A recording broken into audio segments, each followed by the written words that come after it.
When I encountered the man of God, Mr. Paul's son Joshua, to be honest, I was here to intern.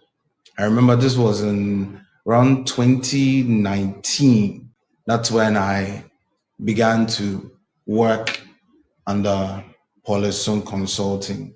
And in meeting him, I would say that my life didn't remain the same. I was set onto a course that I didn't realize I would get here. To be honest, I had the impression that I would be a pastor, a servant of God, and when it came to singing, I might be like Bishop Dag or maybe Joshua Selman. I'll just lift up a song and then there are backers, but then I'll continue with my preaching. But no, the Lord actually wanted me to sing to him. And it took a while for that to settle.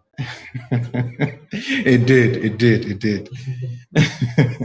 But I began to see how the Lord was going to use me in that, and how he was going to bless me in that, and how I was going to be a blessing to others. And the same thing with being a shepherd. To be honest, I remember there was a time I had the impression that the Lord had called me to be a prophet.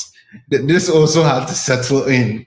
And I remember one day during our meetings, I believe this was in 2020, began to speak to me concerning what the Lord had called me to be.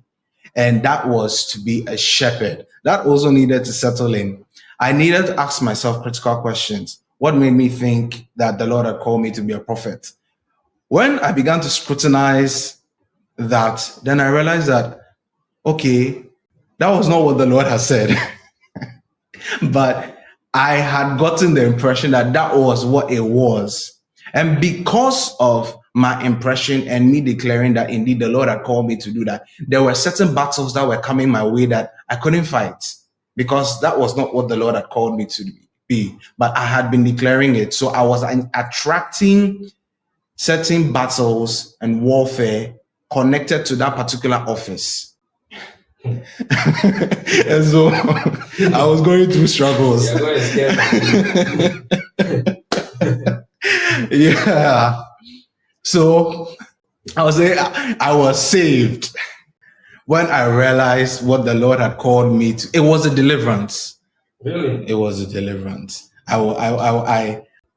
Those battles stopped coming my way. And even that, I realized that in accepting it, it did a work on me. I'm still running my race, but I have come a long way.